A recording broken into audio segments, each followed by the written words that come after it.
जो इंडिया गठबंधन एनडीए गठबंधन, यही बीच का लड़ाई चल रहा है। बाकी कहाँ कोई न 3 में है न 13 में। इंडिया गठबंधन का 3 सीट रहा है और एक एनडीए के पास था, तो इसी में आर पार होगा और कौन चीज़ होगा। नीतीश कुमार और तेजस्वी यादव सामने सामने होंगे किस चीज़ का? 25 को लेकर। तो होंगे, इनमें कौन चीज़ करना है। बिहार के 4 सीटों पर उपचुनाव हो चुके हैं और 23 तारीख को नतीजे आएंगे और ऐसे में सेमीफाइनल में लगातार तमाम दलों के तरफ से ये कहा जा रहा है कि हमारी जीत होगी। 2025 में बिहार विधानसभा का चुनाव भी होगा, लेकिन उपचुनाव में प्रशांत किशोर ने एंट्री मारी थी।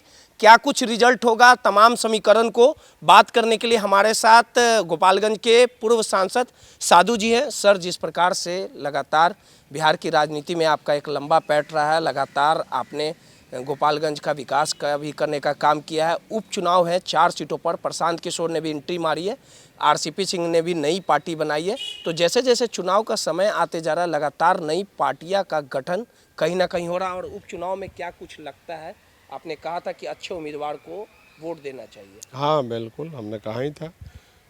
जनता से हमने अपील भी किया था कि जो अच्छा उम्मीदवार हो, काम करने वाला उम्मीदवार हो, जनता के बीच रहने वाला उम्मीदवार हो, उसको आप लोगों ने वोट देने का काम करिए, ये हमने अपील किया था। तरारी में काफ़ी कड़ा मुकाबला है, सुनील पांडे के बेटे भी हैं मैदान में, वहीं माले की ओर से तमाम प्रशांत किशोर के भी उम्मीदवार हैं। नहीं, प्रशांत किशोर का उम्मीदवार का तो कोई महत्व नहीं है, कोई माने नहीं है। मेन लड़ाई भाजपा और माले में है, वहाँ पर तरारी में, जो इंडिया गठबंधन एनडीए गठबंधन, यही बीच का लड़ाई चल रहा है। बाकी कहाँ कोई न 3 में है न 13 में। किसका पलड़ा भारी रहेगा वहाँ? अभी तो ईवीएम में मसन में मत बंद हो गया है, अब खुलेगा तब न पता चलेगा। बेलागंज में भी काफ़ी कड़ा मुकाबला है, इमामगंज में भी चुनाव है, वहाँ से जीतन राम मांझी की बहू है, वहाँ से फिर जिस प्रकार से आरजेडी के भी उम्मीदवार हैं और जिस प्रकार से बेलागंज में सुरेंद्र यादव के बेटे और मनोरमा देवी में भी है। हाँ, तो ईवीएम, अब चुनाव बीत गया ना, 13 तारीख को चुनाव बीत गया, अब ईवीएम खुलेगा 23 तारीख को, तो अपने आप पता चलेगा कि किसके पक्ष में जनता वोट किया है, किसके पक्ष में नहीं किया है। भाजपा और इंडिया गठबंधन में किसको सीट आएगा? 4 में सबसे ज़्यादा अनुभव है आपको। अब 4 गो सीटें हैं, अब इसमें अनुभव का क्या बात है। 4 गो सीटें हैं और 3 गो पहले ही से जो है गठबंधन का, इंडिया गठबंधन का 3 सीट रहा है और एक एनडीए के पास था, तो इसी में आर पार होगा और कौन चीज़ होगा। 25 को लेके जिस प्रकार से चुनाव है, तमाम दल बन रहे हैं, आरसीपी सिंह ने भी पार्टी का निर्माण किया है। और तो काहे नहीं करेगा, लोग निर्माण करवे ना करेगा भाई। पॉलिटिकल आदमी क्या करेगा, यही काम। भारत सरकार के मंत्री रह चुके, राज्यसभा के मेंबर रह चुके 2 बार, और उसके बाद मंत्री रहे भारत सरकार में, तो पार्टी कहीं ना कहीं तो अपना आगे का रास्ता लेके चलेंगे ना। बसपा में भी आप हैं, किस प्रकार से बसपा को और मजबूत करना है बिहार में? हमें अभी तो बोलिए रहे हैं कि हम बसपा में हैं, तो बसपा में कौन, हमको सर्टिफिकेट देना है क्या, बसपा में है कि नहीं है। बसपा कितने सीटों पर चुनाव लड़ेगी? कितने सीट पर लड़ेगी वो तो नेता न तय करेगा कि शराब से भी लोगों की मौत होते जा रही है लगातार। तो मौत हो रहा है तो सरकार तो बार बार मना कर ही रहा है विज्ञापन दे करके कि दारू मत पियो।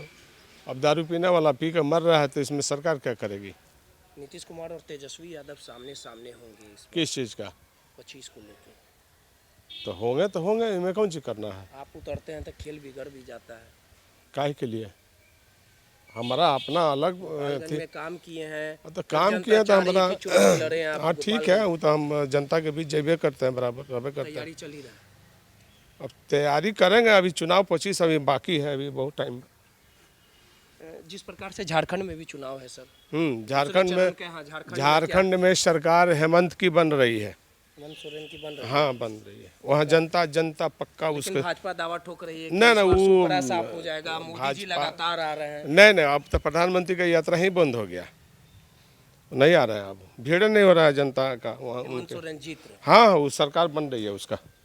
चलिए, सीधे तौर पे साधु यादव जी थे और इन्होंने भविष्यवाणी कर दी है कि झारखंड में जो बिहार विधानसभा का चुनाव होगा, पहले चरण का मतदान समाप्त हो चुका है और दूसरे चरण के मतदान में जो हेमंत सोरेन है वो भी, उनकी भी पार्टी चुनाव लड़ रही है, भाजपा भी लड़ रही है, लेकिन एक बार फिर से हेमंत सोरेन परचम लहराने का काम करेंगे और बिहार के 4 सीटों पर जो उपचुनाव होने वाला है उसके नतीजे सीधे तौर पे 23 तारीख को आएंगे। और साधु यादव ने कहा था, जनता से अपील की थी 4 सीटों पर कि स्वच्छ छवि वाले उम्मीदवार को वोट दिया जाए। अब देखने वाली बात होगी कि बिहार विधानसभा का फाइनल 2025 में होगा और उसके पहले 4 सीटों पर जो उपचुनाव होने वाले हैं, कौन किसे परास्त करेगा, कौन किस पे भारी रहेगा, ये तो आने वाला समय ही बताएगा।